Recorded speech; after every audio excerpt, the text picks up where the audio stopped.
Bom, hoje vamos explorar um pouquinho sobre o movimento rotacionais dos ímãs de neodímio e sua relação com as leis de Faraday e Lenz. Nosso objetivo após esse vídeo é entender como esses princípios físicos se manifestam em experimentos práticos. Vamos explicar um pouco como funciona o pêndulo magnético e o motor rotacional de acordo com o que explicamos. No nosso projeto, a gente usa a força eletromotriz induzida. Aqui, a gente tem a força eletromotriz, a variação do fluxo magnético e o intervalo de tempo. A lei da indução, ela afirma que uma variação do fluxo magnético, através de um circuito, ela induz uma força eletromotriz. Isso significa que quando o campo magnético está em torno de um condutor, quando o campo magnético em torno de um condutor muda, ele gera uma corrente elétrica. A quantidade de corrente elétrica induzida é proporcional à taxa de variação do fluxo magnético. Essa lei ela é fundamental para o funcionamento de geradores elétricos, transformadores e também motores. Um exemplo é o funcionamento de um gerador elétrico.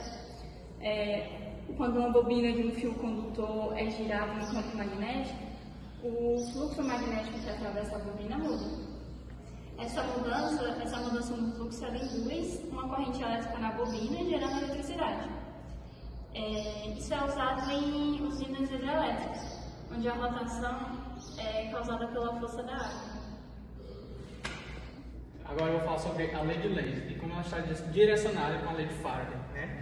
O objetivo da lei de Lenz, né? O objetivo dela é demonstrar a lei de Lenz e como uma corrente induzida em um circuito fechado pode criar um campo magnético que se opõe à variação do campo magnético que a causou, né? Hoje vamos demonstrar um dos conceitos mais importantes do eletromagnetismo, né? Que é a lei de Lenz. Esta lei explica como uma corrente elétrica gerada por um campo magnético sempre se opõe à variação que a causou, né? Eu vou dar um pouquinho dos conceitos teóricos sobre a lei de Lenz, né? A lei de Lenz, formulada por Henry Lenz em 1804, estabelece que a direção da corrente induzida por uma variação de fluxo magnético sempre se opõe à causa dessa variação. E isso está diretamente relacionado à conservação de energia no sistema eletromagnético, né? No nosso projeto foram utilizados alguns materiais, né? Uma bobina, como vocês podem ver, né? Fio de cobre que está em volta dessa bobina, né? Um prego galvanizado que estaria aqui no meio e ímãs, né? Para gerar um campo magnético e alguns fios de conexão, né? Neste experimento vamos observar o comportamento de um ímã caindo por um tubo de cobre, ou seja, esse aqui é o tubo e o ímã vai cair diretamente aqui, né? Bem aqui dentro tem como você teve anteriormente, um prego galvanizado e pausa aí. Vai. Isso gera uma discussão, né, sobre o que temos. A lei de Lenz é uma manifestação da conservação de energia. Quando o campo magnético muda a corrente induzida, sempre tenta se opor à mudança, resistindo à variação do sistema. Este princípio é amplamente utilizado em motores, geradores e até em dispositivos como os freios magnéticos que usam corrente induzida para desacelerar objetos em movimento, né? O que eu quero concluir com isso é que a lei de Lenz nos mostra como os sistemas elétrico e magnético interagem para conservar energia e manter o equilíbrio. Entender esse princípio é fundamental para a aplicação do eletromagnetismo em tecnologias modernas. O que é esperar desse resultado? O que vocês vão notar é que o ímã cai mais lentamente dentro do tubo. Isso acontece devido à criação da corrente induzida, né? Que é a corrente de Foucault, que gera um campo magnético oposto ao movimento do ímã, né? Essa corrente de Foucault são induzidas pela variação do campo magnético que cria um campo que se opõe ao campo magnético do ímã, retardando sua queda. Agora vamos usar uma bobina de fio condutor e um ímã para observar a corrente induzida diretamente. Acho que é só isso aqui. Eu vou explicar como a gente vai aplicar essa lei de Faraday e Lenz e como isso resultou dos resultados dos nossos experimentos. Bom, nossa primeira ideia foi fazer um pêndulo magnético. Eu vou mostrar assim por casos testes do porquê não deu certo a gente fazer um pêndulo magnético. Primeiro aqui, vocês podem ver nessa tampa, aqui vai ter total de 2 ímãs de neodímio de 25 milímetros por 5, presos a um cordão que iria ser utilizado como pêndulo. Aqui, como o Ronald explicou, aqui é uma bobina e essa bobina possui um prego galvanizado aqui no meio porque ele auxilia na melhoria da condução da bobina. A partir disso, quando eu tinha que utilizar o pêndulo magnético, ele precisava estar numa altura bem rente ao prego galvanizado e se vocês perceberem, assim quando eu passo o prego ele gerava uma força extrema e a bobina era levantada para cima. A partir disso a gente tinha que pregar a bobina. Mas esse não é um dos nossos únicos problemas. O problema é, quando a gente passava, a gente precisava passar de uma maneira muito rápida para poder funcionar. Tanto que o imã, a gente pensou na possibilidade de aplicar 2 servos motores aqui, utilizando uma estrutura de 3 pontos para poder conseguir fazer o pêndulo. Outro problema é que esse servo motor não ia ser capaz de segurar esse imã por conta da sua força extrema. Vou mostrar experimentalmente o porquê não ia dar certo e o porquê a gente tinha que ficar passando. Vocês podem ver que quando eu passo aqui precisa ser altamente rente, se vocês quisessem uma distância, senão você tinha que bater no prego galvanizado para poder acender. Bom, por isso de acordo com esses resultados, a gente procurou novas maneiras para poder explicar esses experimentos de uma forma não tão manual e construir um projeto mais apresentável para vocês. Nesse segundo experimento que a gente utilizou para poder melhorar nossos resultados, foi a utilização desse motor. Como vocês podem ver, ele está sendo controlado pelo potenciômetro, mas aí eu vou explicar mais um pouquinho sobre essa estrutura. Bom, utilizando a mesma bobina que a gente utilizou, eu apenas fiz um furo nessa madeira de 2 e pouco de diâmetro, e esse motor era de 2 e pouco de diâmetro. Essa aqui é uma tampa, e esses aqui são 2 ímãs de neodímio pregados por uma fita isolante. O porquê eu utilizei? De acordo com a lei de Faraday, a gente pode ver que a força eletromotriz ela vai gerar uma indução eletromagnética pelos ímãs em cima da bobina. Dessa maneira, quanto mais rápido os ímãs se moverem em cima da bobina, mais rápido o LED vai acender. Dessa maneira, vou mostrar aqui como isso funciona. Se tiver devagar, o LED vai acender pouquinho. Se ele estiver bem mais rápido, o LED vai acender e de uma forma bem mais visível. No nosso primeiro experimento, que teve pêndulo magnético, a gente pode perceber que teve alguns entraves e por isso a gente mudou para o segundo. Dessa maneira, como é que vocês poderiam fazer em casa ou o que foram nossos problemas que a gente pode resolver? A gente precisaria analisar o nosso núcleo magnético, núcleo interno da bobina, porque é esse que nos deu mais problema, foi por conta do prego galvanizado. Outro problema que a gente poderia analisar nesse pêndulo, que seria o ímã de neodímio.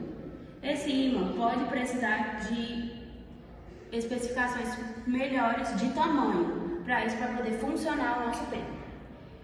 Fazendo essa correção desses problemas, nos levou ao segundo, mas ainda assim seria possível fazer o primeiro experimento. Apenas se a gente conseguisse uma maneira de a gente não utilizar esse prego galvanizado ou fazer com que esse prego não puxasse tanto os ímãs. Isso iria melhor. Ou utilizar outros ímãs de um formato maior que puxasse mais sem precisar exatamente desse prego.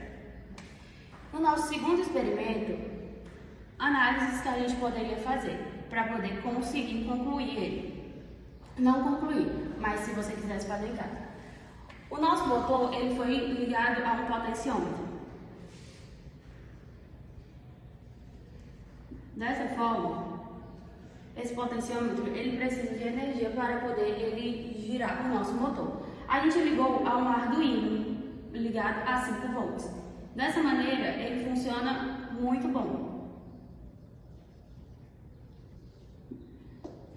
Esse Arduino a gente precisou de conceitos básicos de computação para a gente utilizar, mas você pode olhar qualquer canto na internet e você consegue colocar um código com um potenciômetro para poder fazer você rodar e uma uma simples análise de circuitos básicos, você consegue construir esse circuito do potenciômetro ligado ao Arduino. Outra coisa que a gente pode melhorar seria também o nosso suporte. O nosso suporte a gente utilizou 2 ímãs, só que não precisava de 2 ímãs. Isso só foi por questão não de estética, mas para o LED acender de uma maneira mais rápida, porque quando a rotação, ela não iria precisar esperar uma rotação inteira para poder acender o LED. Então, botando 2 LEDs, 2 ímãs nesse formato, poderia acelerar só o processo de acender o LED. Aqui é o código que a gente utilizou na ideia do Arduino, que a gente utilizou para girar o potenciômetro e girar o motor. Vamos lá. Aqui a gente define os pinos que a gente vai utilizar e o PWM para o motor. O pino PWM ele vai basicamente controlar a corrente que vai ser passada para o motor, podendo assim a gente controlar as rotações. Beleza. Aqui ele define o pino de motor como saída e inicia a comunicação seriada do motor para iniciar a leitura do potenciômetro. A gente entra no loop, o potenciômetro ele vai variar de 0 a 1023 para o intervalo do pino, que é de 0 a 255. A partir disso, isso aqui apenas vai mostrar os valores que a gente está monitorando do valor do potenciômetro e da velocidade do motor. Aqui é apenas um delay que a gente pode deixar a leitura mais estável. A gente fez alguns testes antes e aí aqui a velocidade do potenciômetro está 0 igual à velocidade do motor. A gente vai passar um pouquinho mais para o circuito, que aí eu vou mostrar um pouquinho para vocês como é que o código se relaciona aqui no Arduino. Isso aqui vai mostrar eu alterando no potenciômetro a velocidade, eu diminuindo ou aumentando. E vai mostrar aqui no código da maneira que eu mostrei, diminuindo e aumentando. A velocidade do potenciômetro vai alterando e tal qual como a velocidade do motor.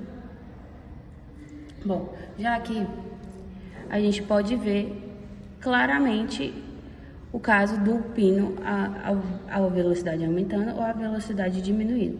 Vocês podem perceber que essa aqui está na velocidade máxima, mas isso longe da bobina. Eu vou mostrar quando o motor está desligado e a força que o pré-galvanizado ele faz com que o motor ele cria uma força muito forte e o motor não começa a girar logo de imediato, por conta dessa força de atração entre o material ferromagnético e o ímã. Mas no caso, se os ímãs estiverem deitados, ele começa a girar por conta dele não estar sendo tão atraído. Aqui no circuito a gente utilizou uma protoboard para a gente colocar os componentes e ligá-los ao projeto. Vamos lá. Nesse potenciômetro ele tem 3 pinos. E esses pinos foram ligados ao Arduino por esses jumper. Esses pinos aqui, esses jumper, esse preto foi ligado ao GND. Esse verde aqui, ele foi ligado ao A0, que eu expliquei anteriormente, que era o pino onde o potenciômetro ia estar conectado. E esse aqui foi ligado ao pino de 5 volts que o próprio Arduino nos fornece. Aqui, vocês podem ver nessa parte de trás aqui do motor, a gente precisou fazer uma ligação. Esse GND seria, no caso, o terra, e esse pino aqui, que seria o pino 9, que a gente era o pino para o PWM, que é aquele que iria passar a corrente suficiente ou não para poder ir melhorando as rotações do motor.